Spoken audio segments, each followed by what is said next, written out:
Hey guys, welcome back to the channel. I know you're thinking, my God, multiple videos in one day? Listen, a lot of things happened over the past 4 days, and I'm trying to play catch up. I was spending time with the family. So, well, what are we talking about today? Well, it's simple. If you're a firm believer, like I am, that a right delayed is a right denied, this is something you're really going to want to pay attention to.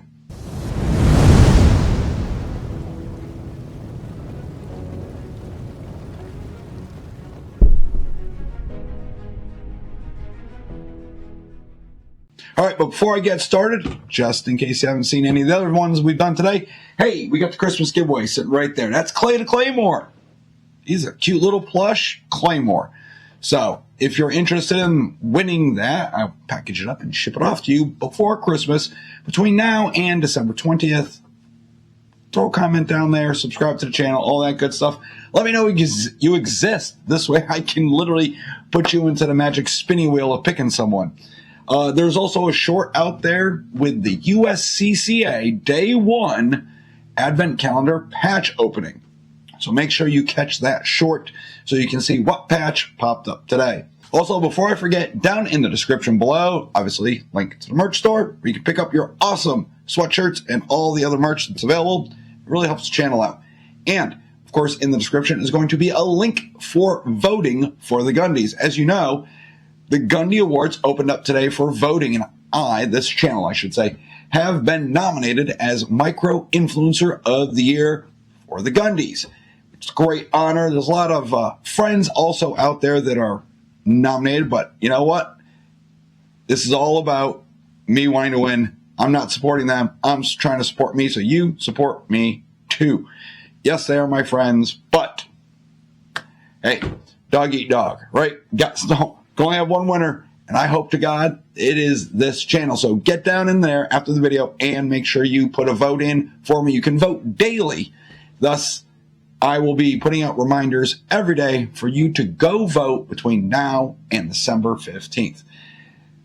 Cheapest way, though, always to support the channel is going to be just like this video. Share it with all your friends. If you haven't already subscribed to the channel, please subscribe to the channel. Toggle that notification bell. This way you always get notified when I put up a new video or I do one of my Saturday Night Lives. All right, let's get into it.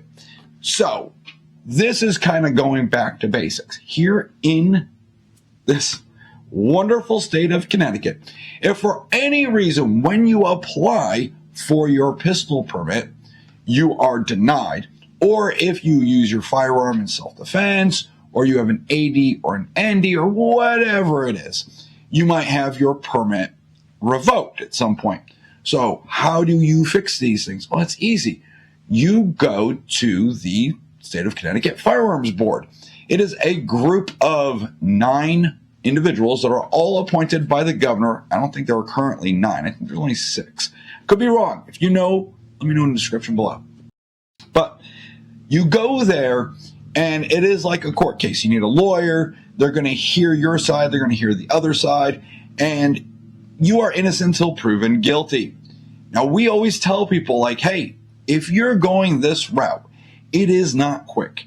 It's like 2 to 3 years to get there, and you're going to need a really good lawyer. So, we tell people, hey, if you contact me or you contact Josh over at Lock and Load, we know the perfect attorneys, multiple, that could help you out in this situation because they know the Second Amendment and the gun laws inside and out in this state that we live in. That being said, everyone always asks, like, why does it take so long? And it's like, well, they try to hear as many cases as they can, but there's only a handful of people there, etc., etc. And it always sounds like I'm making excuses. Well, this came out last week. It is from WFSB, News Channel 3 did a whole article on it, and it's called Connecticut Firearms Permit Appeals Face a 2-Year Backlog. So it goes into the article, and it talks about how a state audit has revealed significant delays in Connecticut's firearms permit appeals process, with more than 1,200 cases remaining unheard, and hearings are already scheduled out to March of 2026. The audit by the Office of Governmental Accountability found that as of March 13, 2024, the Board of Firearms Permit Examiners had a 1,203 case remaining unheard backlog, including 590 denials and 613 revocations.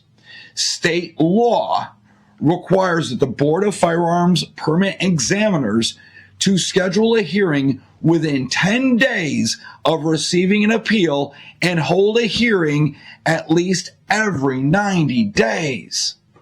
So, that being said, the law specifically says the state shall, the board, shall give you a date within 10 days of receiving your appeal, which they don't do. That is one of my problems, is there's a law on the books, and the state, because the law dictates to the state what they do, they just choose to ignore it. It's like, it's more of a suggestion.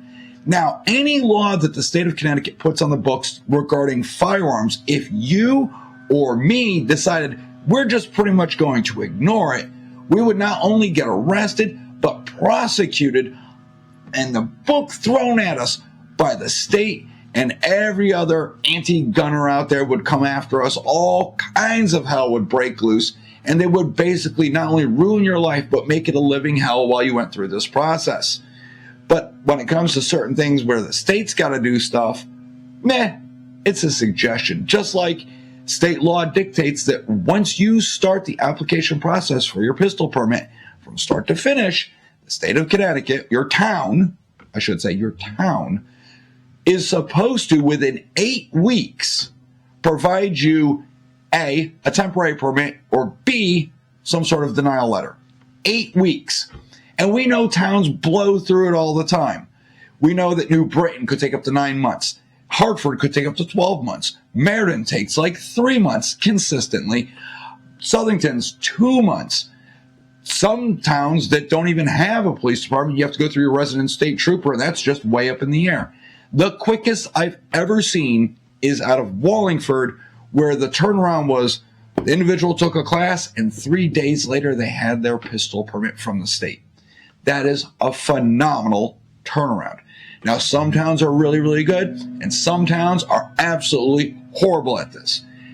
Back in 2023, during the passage of HB 6667, or HB Satan 7 as I call it, the state of Connecticut literally gave these towns another 8-week grace period. So in total, they have 16 weeks now to get it all done. 8 weeks by law with an 8-week grace period.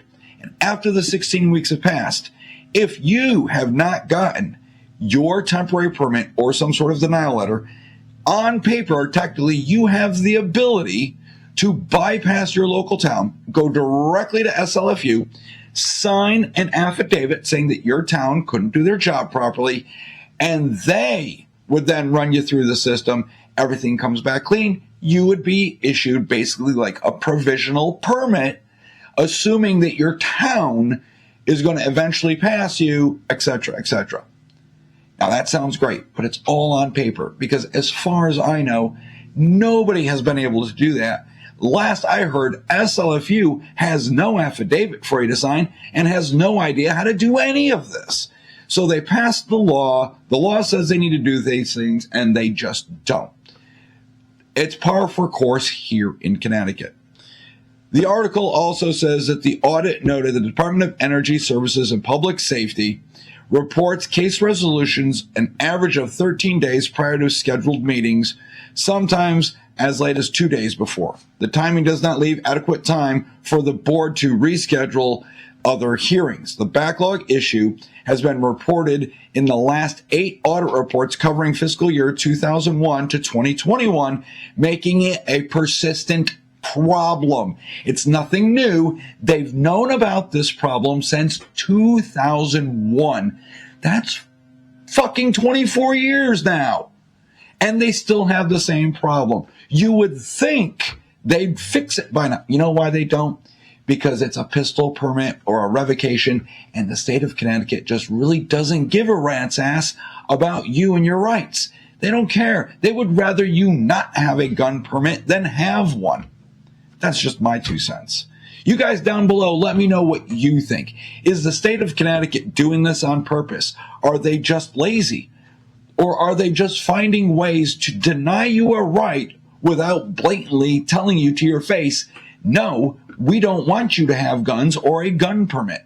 Let me know down in the comment section below and we'll discuss. All right, I'll see all of you guys in the next video.